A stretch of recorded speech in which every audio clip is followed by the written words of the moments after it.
Joining me now are the leaders of two industries that have been hard hit by U.S. tariffs. Catherine Cobden is the president and CEO of the Canadian Steel Producers Association, and Kurt Niquidet is the president of the BC Lumber Trade Council. Thank you both for being here. Catherine, I'll start with you on this one. How concerned are you that by making this announcement today, the government is signaling that a deal with the U.S. is nowhere close to being concluded, specifically in your sector? I think what the government is signaling actually is that we can do more to help ourselves in a very uncertain and unpredictable environment. So, for some time, the steel industry was nervous of a deal that may be a bad deal or a deal that might be torn up. So we've really been supportive of the Prime Minister's vision to do what we can domestically and abroad, frankly, to stabilize our really important and strategic industries like steel and lumber. Mr. Niquidet, do you feel the same way, or are you concerned that a deal that we had thought may have been possible, as Prime Minister Carney had said just a couple of months ago, is now even further out of reach?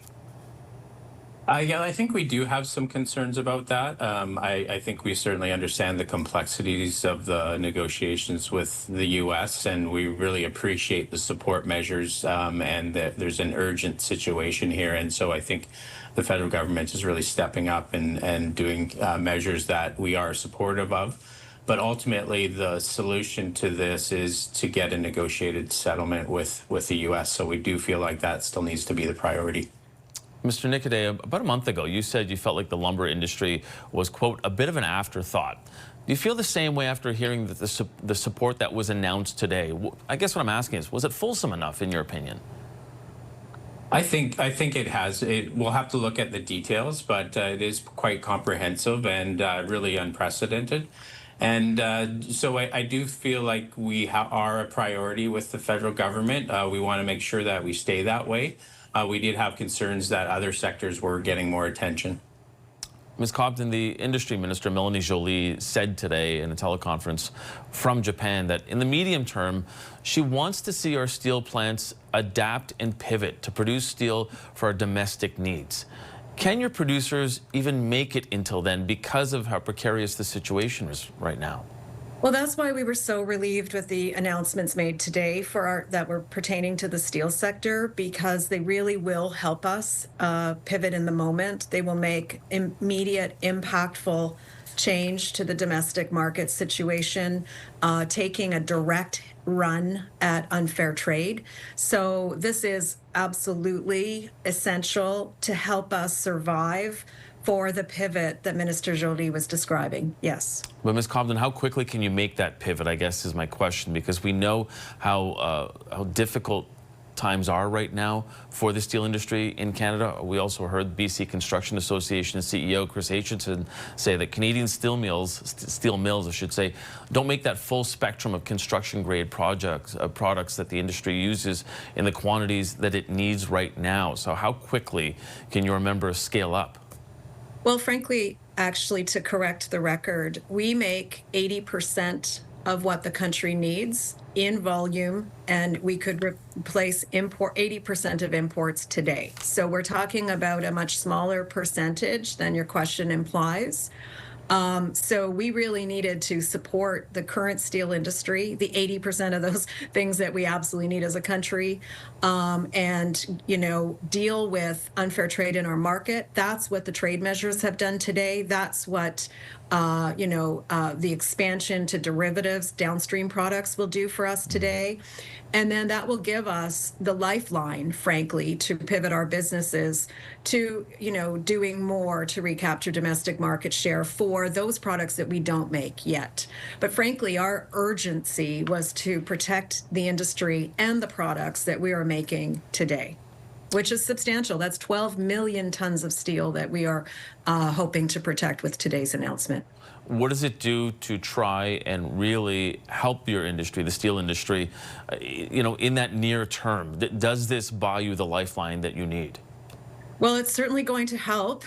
We have been from day one, saying we need to do a major step, reevaluate, major step, reevaluate, and that's where we are. This is the second kind of step that the government has announced. And frankly, it has gone a long way towards what we were looking for. Will there be further steps needed? I would imagine there will be. And the reason for that is this is a very evolving situation.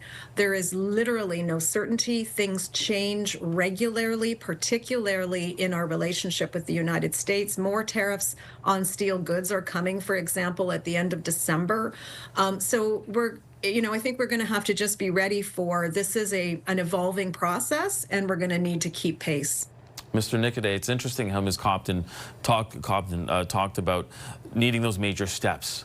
In this announcement, there's a $500 million increase to the softwood lumber development program, and that provides, for viewers' sake, provides government-backed loans. In your mind, is it a problem that the money comes in the form of a loan instead of a subsidy?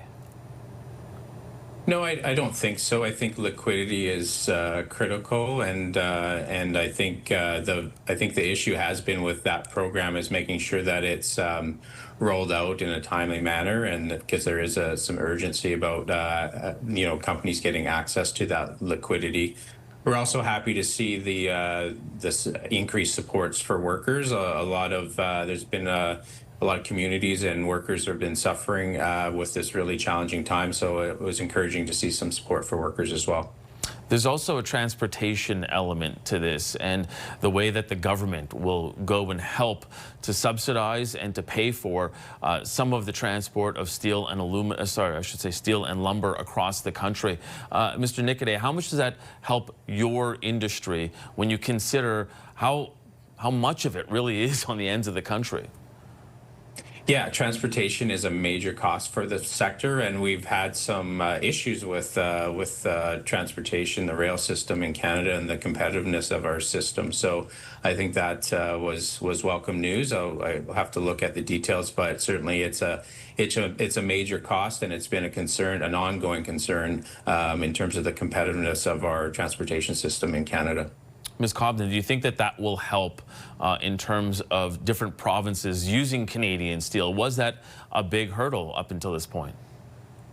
Well, certainly we're pivoting from a north-south relationship to an east-west right across the country. We do have steel plants, of course, in the west, but not all the way out to BC. So absolutely, to ensure the competitiveness of our industry, we need competitive rail rates. I think that anything that can help with that is going to be welcome news for the steel sector. Mr. Niquidet, we also haven't seen the details, so we're looking forward to seeing them. Understood. And I know that this is very preliminary because that announcement just happened this afternoon. But Mr. Niquidet, is there something that you had been asking for that you feel is missing from this announcement today and really essential for your industry? Well, I think, again, kind of at the end of the day, we are looking to get a softwood lumber agreement with the U.S., and that is something we'll continue to work with the federal government on, understand the complexities of that relationship with the U.S. But I think that still, for us, is the priority, and we're thankful for a lot of these supports that were announced today. I think they do really tick the box on a number of fronts. But that is our priority, is that negotiated settlement with the U.S., and that, I think, really is the solution for the longer term.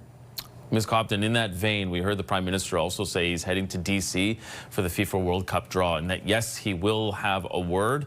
He didn't say to what extent with President Trump. What do you hope he communicates to the U.S. President with regards to both of your industries? Yeah, look, I think that it's really important to understand that we have to do things to survive, but that in the long term, we want to have a North American approach to the steel industry, that we have a serious global challenge that we share in global overcapacity. And so ideally, we will align with the United States and Mexico to, combat unfair trade in North America. But for the moment, what today's announcement does, frankly, is gets us a lot of the way towards being able to demonstrate to the U.S. that we are as serious as they are. We will have effective outcomes against unfair trade with the steps that have been taken. And that gives me a lot of hope for, the ongoing, not the ongoing, but the negotiations to come. Okay, we're going to have to leave it there. Catherine Cobden is the president and CEO of the Canadian Steel Producers Association, and Kirk Niquidet is the president of BC Lumber Trade Council. Thank you both for being here. Thank you very much. Thank you.